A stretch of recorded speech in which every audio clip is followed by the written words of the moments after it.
ሚድሮክ ኢንቨስትመንት ግሩፕ ለህፃናት ህክምና አገልግሎት የሚውሉ 7 አዳዲስ የመድኃኒት አይነቶችንና ምርት አስተዋውቋል። የሚድሮክ ኢንቨስትመንት ግሩፕ አካል በሆነው ፋርማኪውር መድኃኒት ፋብሪካ የተመረቱ ሲሆን ከዚህ ቀደም ከውጭ ገባ የነበረውን ምርት ያስቀራል።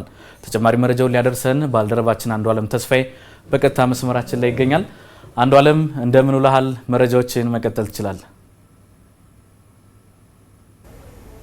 አመሰግናለሁ ምንይችል። እንግዲህ እንደሚታወቀው እንደ ሀገር በተለያዩ ዘርፎች ሉዓላዊነትን ለማረጋገጥ ጥረት እየተደረገ ነው። ከዚህ ቀደም በምግብ ሉዓላዊነት የሚሰሩ እስካሁን እየተሰሩ ያሉ ስራዎችና ቃለ ሌላኛው ደግሞ የመድኃኒት ዘርፍ ነው። በተለይ በመድኃኒት አቅርቦትና በህክምና መገልገያ አቅርቦት ላይ ያለውን ችግሮች ለመቅረፍና አጠቃላይ ከውጪ በሚገቡ ምርቶች ላይ ያለውን ጥገኝነት ለመቅረፍ የተለያዩ ስራዎች እየተከናወኑ ይገኛሉ።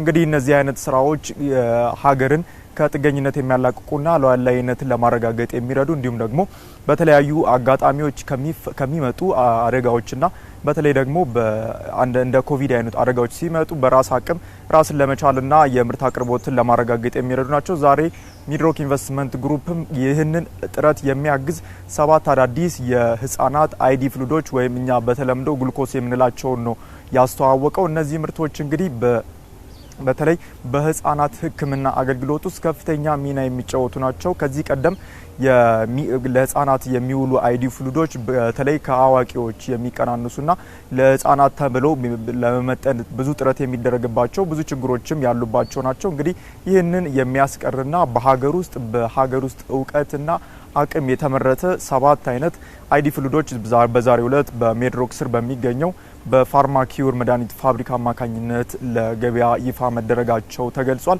እንግዲህ በዛሬው መድረክ ላይ ንግግር ያደረጉት የጤና ሚኒስትር ዴኤታ ፍሬሕይወት አበበ ባለፉት ዓመታት መንግስት በጤናው ዘርፍ ያለውን እንደ ሀገር የመድኃኒትና የህክምና መገልገያ አቅርቦቶችን ሉዓላዊነት ለማረጋገጥ ከፍተኛ ጥረቶችን እያደረገ እንደሚገኝ አንስተዋል። በዚህም ከማክሮ ኢኮኖሚ ማሻሻያው በኋላ በተለይ የግሉ ዘርፍ በዚህ በፋርማሲውቲካል ዘርፍ ላይ ያለውን ተሳትፎ እንዲያሳድግ የሚያስችሉና ምቹ ምህዳር ለመፍጠር የሚያስችሉ ማበረታቻዎች ሲደረጉ መቆየታቸውን አንስተዋል።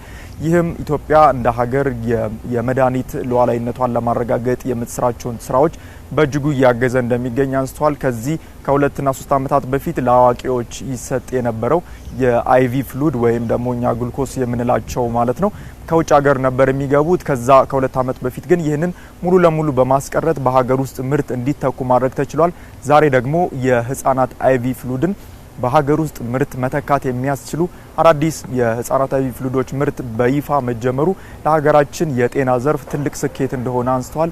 ይህም እንግዲህ በተለይ በጥራቱ የጥራት ደረጃቸው በኢትዮጵያ መድኃኒትና ጥራት ቁጥጥር አገልግሎት በኩል የተረጋገጡ ምርቶች እንደመሆናቸው መጠንና በሀገር ውስጥ የተመረቱ እንዲሁም ደግሞ በእኛው የመድኃኒት ፋብሪካ የተመረቱ እንደመሆናቸው መጠን ኩራት የሚያኮሩ መሆናቸውንም ነው በዚህ አጋጣሚ የጠቀሱት ማለት ነው። እንደ ሀገር በተለይ ከዚህ ቀደም በነበሩት ባለፉት 30 ዓመታት የቀድሞ በሽታዎችን የመከላከል ስትራቴጂ ስንከተል እንደነበር ይታወቃል። አሁን ደግሞ የጤና ፖሊሲው በተለይ አክሞ ማዳን ላይ ነው ትኩረት እያደረገ ያለውና ይህንን ደግሞ ለማረጋገጥ መድኃኒቶች ወሳኝ ሚና እንዳላቸው ይታወቃል። ከዚህ አንጻር እንደዚህ አይነት የመድኃኒት ዘርፍ ፋብሪካዎችን የአዳዲስ ምርቶች መምጣታቸው ይህንን ትልም ለማረጋገጥና ኢትዮጵያን በአፍሪካ የፋርማሲውቲካል ሀብ ለማድረግ ወይም ማዕከል ለማድረግ የተያዘውንም ውጥን ለማሳካት ትልቅ ድርሻ እንደሚኖረው ነው የጠቆሙት። እንግዲህ በዚህ ዘርፍ መንግስት የመድኃኒት ሉዓላዊነትን ለማረጋገጥ እየሰራቸው ካሉ ስራዎች አንጻር የግሉ ዘርፍ ተሳትፎ ከፍተኛ እንዲሆን አሁንም ማበረታቻዎች እየተደረጉ እንደሆኑ አንስተዋል። በተለይ ደግሞ በሀገር ውስጥ ምርት የሚመረቱ በሀገር ውስጥ መድኃኒቶችና የህክምና መገልገያዎችን የሚያመርቱ አካላትን ከፋይናንስ አቅርቦት ባሻገር የተለያዩ የመንግስት የህክምና ተቋማትም ምርቶቻቸውን እንዲገዙና በሀገር ውስጥ የሚመረት ምርት እያለ ከውጪ የሚመጣውን አሰራር በማስቀረት ጭምር የገበያውን ሁኔታም ለሀገር ውስጥ አምራቾች ምቹ በማድረግ የተሰራው ስራ ውጤታማ የሆነ መምጣቱን አንስቷል። እንደዚህ አይነት የአዳዲስ የህክምና መገልገያዎችና መድኃኒቶች ምርትም ይህንን ጥረት ለማገዝና እንደ ሀገር የተያዘውን ደግሞ በመድኃኒት አቅርቦት ሉዓላዊነት ለማረጋገጥ የተጀመረውንም ጥረት ይበልጥ እንደሚያፋጥነው ነው ያስረዱት። እንግዲህ ኢትዮጵያ እስካሁን ባለው ሂደት ከዚህ ቀደም ከነበረው 4 በመቶና 8 በመቶ የማይበልጥ ነበር የመድኃኒት አቅርቦቷ የምትሸፍነው። ከዛ ሌሎቹን ከውጭ ሀገራት በሚመጡ ምርቶች ነበር ለመሙላት ጥረት የሚደረገው። እንግዲህ ባለፉት ዓመታት በተሰራው ስራ አሁን ከ44 በመቶ በላይ ደርሷል የሀገር ውስጥ የመድኃኒት አቅርቦትና መገልገያው ሽፋን ማለት ነው።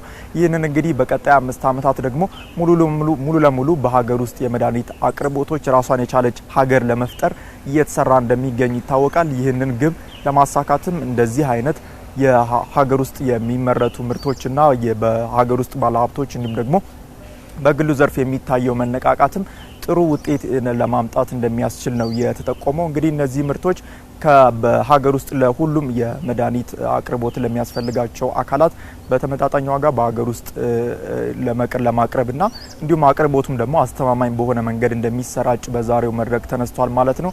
ይህም እንግዲህ በተለይ ከውጭ ሀገር ይመጣ የነበረውን መድኃኒት አቅርቦት የሚያስቀር ነው። እንደሚታወቀው አይቪ ፍሉድ ወይም እኛ ግሉኮስ የምንላቸው አብዛኛው መጠናቸው የውሃ ሲሆን የተወሰነ መጠን ነው ሌሎች መቀመሚያዎችና መድኃኒቶችን የሚይዙትና ከውጭ ሀገር በሚመጣበት ጊዜ እንግዲህ ውሃን እንደማጓጓዝ ይቆጠራል ይላሉ የዘርፉ ባለሙያዎችና ትልቅ የውሃ ሀብት ያላት ኢትዮጵያ ደግሞ ይህንን ለዓመታት ስታደርገውና የውጭ ምንዛሬዋንም ጭምር ስታባክር የቆየችበት ዘርፍ እንደመሆኑ መጠን አሁን ይህንን ታሪክ የሚቀይርና ለጤናው ዘርፍ አዲስ ምዕራፍ የከፈተ እንዲሁም ደግሞ ባለፉት 3 ዓመታት ለአዋቂዎችም ለህፃናትም የሚሆኑ የአይቪ ፍሉዶችን በራስ አቅም ማቅረብ የሚያስችልበትን ምዕራፍ ወደፊት ያስቀጠለ እርምጃ ተደርጎ የዛሬው የሚድሮክ የ7 አዳዲስ የአይቪ ፍሉዶች ማስተዋወቂያ የምርት ማስተዋወቂያው እንግዲህ ትልቅ ትምህርት የተወሰደበት እንደሆነ ተነስቷል። እንግዲህ ኢትዮጵያ በተለይ የኮቪድ-19 ወቅት